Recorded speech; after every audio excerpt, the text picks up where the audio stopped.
Halo teman-teman, perkenalkan nama aku Susanti Tanada dan di video kali ini aku bakal bukan ngejelasin sih, membagi pembagian dari tradisi. Nah, em, berhubung ini tugasnya tradisinya itu tentang tradisi kita sendiri. Nah, jadi tradisi yang bakal aku ambil itu tradisi dari Tionghoa atau Cina gitu ya. Nah, daripada lama-lama lagi, berhubung ini udah jam 10 malam, besok deadline-nya. Oke. Nah, jadi kita bakal langsung aja mulai pembagian tradisinya. Oke, ini dia tampilan slideshow kita biar agak semangat gitu ya nengok videonya. Kita pakai slideshow dikit. Nah, oke, seperti yang udah dilihat di tampilan pertamanya itu, ya mata kuliah tradisi lisan dan tulisan Jawi. Kita langsung aja masuk ke yang pertama. Oke. Nah, di sini tuh ada 3 pembagian tradisi. Itu ada tradisi yang lisan, terus ada yang setengah lisan, dan yang ketiga tuh ada yang non lisan atau yang bukan lisan sama sekali.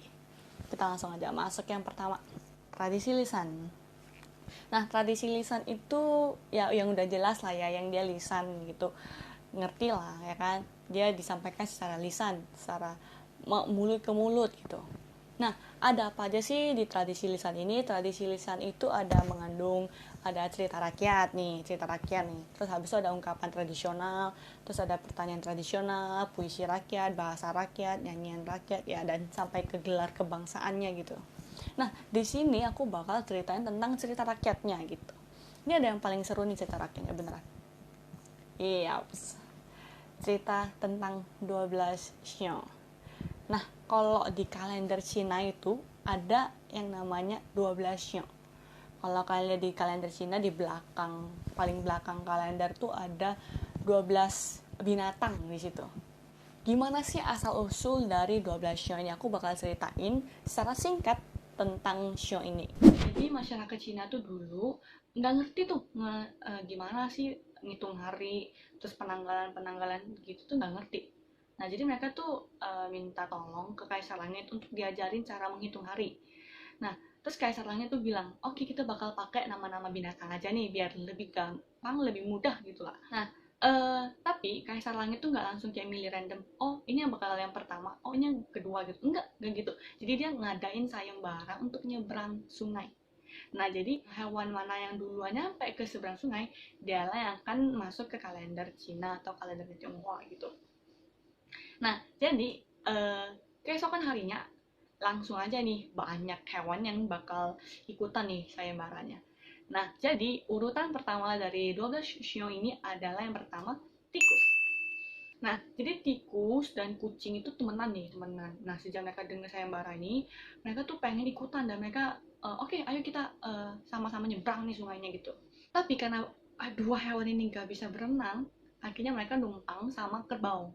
Nah, jadi mereka numpang di atas kerbau, tapi di tengah-tengah sungainya itu si tikus itu ngedorong kucingnya jatuh gitu. Nah, tapi karena kerbaunya nggak tahu kejadian di atas punggungnya, dia jalan aja gitu.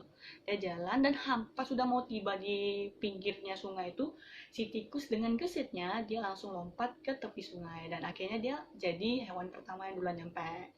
Nah, terus yang kedua itu ada kerbau. Kan tikus sama kerbau juga barengan ya kan. Nah, akhirnya kedua tuh disusul sama kerbau. Hewan yang ketiga itu ada harimau. Ya, emang agak telat dikit sih, cuman ya udahlah, dapat posisi ketiga. Terus hewan yang keempat itu ada kelinci. Nah, agak ngebingungin juga sih gimana kelinci hewan yang ini tuh bisa jadi ataupun bisa duduk di posisi keempat. Nah, dia itu nggak berenang, dia tuh nggak nyebrang, tapi dia tuh melompati badan-badan hewan yang sedang menyeberangi sungai. Nah, terus hewan yang kelima itu ada naga. Nah, naga emang agak telat karena dia harus nyelesain tugasnya dulu, dia harus menghentikan hujan, jadi dia tiba dan duduk di posisi ke-5. Disusul oleh ular di posisi ke-6. Ya, sebenarnya sih siapa sih yang mau nyari masalah sama ular gitu loh. Dia keluar dari semak-semak terus udah duduk aja dia di posisi ke-6 gitu. Nah, di posisi ketujuh itu ada kuda. Nah, awalnya kan sebenarnya kudanya mau maju ke posisi ke-6, tapi karena nampak ular duluan, ya dia mana berani tuh nyari masalah sama ular. Ya udah, kuda di posisi ke-7. Kemudian 3 hewan di belakangnya itu ada kambing, monyet, dan ayam. Nah, ketiga hewan ini tuh emang nggak bisa berenang, tapi mereka tuh nekat ikutan ini loh, nekat ikutan, dan akhirnya mereka tuh kerjasama. Nah, mereka tuh bikin raki kecil untuk nyeberangi sungainya nih. Dan dapatlah posisi ke-8 itu ada kambing, dan ke-9 itu ada monyet, dan ke-10 itu ada ayam. Terus di posisi ke-11 itu ada anjing. Anjing ya jago sih berenang di air, tapi dia tuh lupa waktu, dia kasihkan main di air sampai lupa akan sayembaranya. Jadi duduklah dia di posisi ke-11. Di posisi terakhir, yang menduduki posisi terakhir ya mungkin kayaknya agak wow, kenapa dia bisa masuk gitu, why gitu. Nah, posisi ke-12 ini yang menduduki adalah binatang babi. Nah, kita agak bertanya-tanya juga kan, kenapa sih babi bisa masuk ke posisi ke-12? Nah, ternyata babi itu bukan datang atau sengaja ikutan sayembara gitu. Dia datang karena dia nampak tuh itu kok rame-rame banget ya. Dikiranya tuh ada makanan gitu loh. Dia datang dan akhirnya dia masuk ke posisi ke-12. Jadi dia nggak disengaja dan malah masuk ke posisi ke-12 nih gitu. Nah, jadi itulah cerita asal-usul 12 sio tersebut.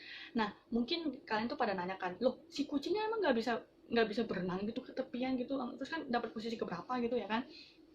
Nah, si kucingnya ini menurut beberapa cerita, dia itu berenang ke pinggir sungai, kemudian dia berdoa kepada Kaisar Langit untuk kayak diberi, meskipun dia nggak bisa menang sayembara ini, setidaknya kasih dia karunia apa gitulah. Nah, akhirnya Kaisar Langit tuh melihat pengorbanan dia, melihat doa-doa dia, akhirnya dikabulkan. Dia itu dijadikan lambang atau simbol rezeki atau keberuntungan di masyarakat Cina atau masyarakat Tionghoa. Nah, kalau kalian lihat tuh kan di toko-toko Cina atau yang enggak juga sih kan, ini sekarang udah menurut tuh banyak juga yang pasang-pasang kayak gini, kucing-kucing emas yang tangannya tuh gini-gini. Nah, itu. Jadi itu jadi lambang simbol rezeki atau keberuntungan gitu lah. Oke, kita next ke selanjutnya. Nah, selanjutnya itu ada tradisi setengah lisan nih, setengah lisan. Jadi setengah lisan itu campuran antara lisan dan non lisan. Jadi dia separoh-separoh gitu. Nah, ada apa aja sih tuh di setengah lisan? Itu ada upacara atau ritual, terus ada pesta rakyat, kepercayaan rakyat, teater rakyat, dan sebagainya. Nah, di sini aku bakal cerita tentang upacara atau ritual yang ada di tradisi Tionghoa gitu. Kebetulan di sini aku tuh mempersiapkan tentang kematian punya, dan ada juga yang pas Imlek. Imlek itu tahun barunya Cina. Oke, nah kita langsung aja mulai, oke? Nah, jadi kita lanjut aja langsung ke tradisi setengah lisan. Nah, jadi di tradisi setengah lisan ini aku bakal ceritain tentang kepercayaan rakyatnya, dan kemudian ada ritual dan upacaranya. Soal kepercayaan rakyatnya itu beberapa masih ada yang diikuti sampai sekarang, beberapa juga enggak gitu lah ya. Dan yang pertama itu ada harus pakai baju merah saat Imlek atau tahun barunya orang Cina. Dulu itu ada monster yang hidup di tengah-tengah masyarakat, dan monster ini tuh takut sama warna merah dan bunyi ribut gitu, dia nggak suka gitu. Yang ribut-ribut tuh nggak suka. Nah, jadi ada pantangan nggak boleh pakai baju hitam atau baju lainnya, warna lainnya, dan harus pakai baju merah gitu loh, biar itu juga ngedatengin hoki gitu di tahun baru. Pas Imlek itu dianjurkan juga untuk main petasan gitu loh dulunya, tapi ya sekarang udah jarang sih, katanya untuk ngusir monster itu gitu. Nah, kemudian ada lagi menggunting rambut pada hari Imlek, itu katanya nggak boleh karena terus selain menggunting rambut tuh nggak boleh gunting kuku, nggak boleh cuci baju, nggak boleh nyapu, nggak boleh ngepel, itu katanya buang rezeki. Kemudian ada kue bakul. Kue bakul ini ada ceritanya dikit. Kue bakul itu katanya kita sembayangin supaya uh, kita ngasih kayak manisan kepada dewa yang tukang nyatet dosa-dosa kita gitu di bumi, kita ngasih manisan ke dia. Jadi ntar kalau dia ngambil, dia makan, kan mulutnya tuh jadi manis semua. Nah, ntar ketika dia lapor ke dewa yang lebih tinggi lagi, dia bakal laporin kalau kita tuh selalu ngebuat hal-hal yang baik. Pokoknya bakal ceritanya manis-manis deh gitu. Kemudian ada juga katanya kue bakul ini nggak boleh dibuat oleh wanita-wanita yang lagi sedang datang bulan, karena katanya kue bakulnya bakal gagal gitu, nggak bakal jadi gitu. Yang next itu ada upacara ataupun ritual kematian. Nah, kematian di sini tuh ada beberapa jenis. Jadi kayak misalnya kematian dikarenakan kecelakaan, terus ada darahnya itu harus di ini sembayangin gitu di daerah kecelakaannya gitu, supaya arwahnya tuh naik gitu, jangan kayak diem di situ gitu. Nah, itu juga katanya harus taruh kertas merah dan cermin di dalam mayatnya. And then ada kematian yang misalnya dia sakit terus muntah darah gitu, apa berdarah gitu lah, peristiwa berdarah. dan dia tuh harus ada ngelakuin satu ritual yang aku kurang paham sebenarnya ritual apa, tapi itu kayak naik tingkat gitu, ada tingkat-tingkatannya gitulah. Nah, jadi harus pakai itu katanya. Kalau orang-orang yang mati dengan di bawah darah gitu, ada darahnya. Terus ada pertengahan bulan 7 itu nama Cinanya itu Hit Gue. Wah, itu katanya bulan hantu. Jadi setiap semua hantu itu pulang ke rumah mereka masing-masing. Jadi untuk dia datang gitu bertamu lagi gitu. Oke, jadi itulah serangkaian upacara dan ritual yang harus dilakukan gitu lah ya oleh orang-orang Cina atau masyarakat Cina gitu. Oke, kita langsung next saja yang ketiga. Oke, yang terakhir itu ada non-lisan. Nah, non-lisan ini kebagi sama dua, itu ada material dan yang non-material. Jadi yang kalau material itu ada pakaian adat, kuliner tradisional, obat-obatan tradisional, perhiasan adat gitu, arsitektur rakyat dan lain-lain gitu. Nah, terus itu ada non-material. Ini kenapa L-nya turun ya? Ada non-material, dan non-material itu ada gerak isyarat tradisional, terus ada bunyi isyarat, musik rakyat. Di sini aku bakal jelasin yang material satu dan non-materialnya satu. Nah, kalau yang material tuh aku pilih yang ada pakaian adat, terus ya sekilas kuliner tradisional dan obat-obatan tradisionalnya gitu. Nah, kalau yang non-material mungkin ke musiknya gitu ya. Oke. Nah, untuk yang material tuh biasa ada pakaian adat yang kalian sering dengar tuh lah. Namanya tuh cheongsam. Gambarnya tuh kayak gini, yang merah-merah tuh juga ada yang biasa dipakai pas Imlek gitu ya. Oke, next itu ada obat-obatan tradisional. Itu aku bakal kasih tahu beberapa namanya dan gambarnya. Itu ada lohanko, itu untuk memelihara kesehatan paru-paru kita. Terus ada Pince Huang, itu katanya tuh rajanya obat Cina tuh, karena dia dapat menyembuhkan peradangan. Kemudian ada Cengku Sui, itu untuk menyembuhkan retak atau keseleo. Nah, itu ada Pil Po Chai, ini untuk menyembuhkan diare. Nah, jadi kalau diare boleh nih dicoba obat Pil Po Chai. Terus ada obat CKI. CKI ini untuk obat orang-orang yang kayak terkejut gitu, entah misalnya dia kayak jatuh dari sepeda atau gimana. Biasa anak-anak kan suka kayak shock gitu, kayak ya itu boleh dikonsumsi gitu.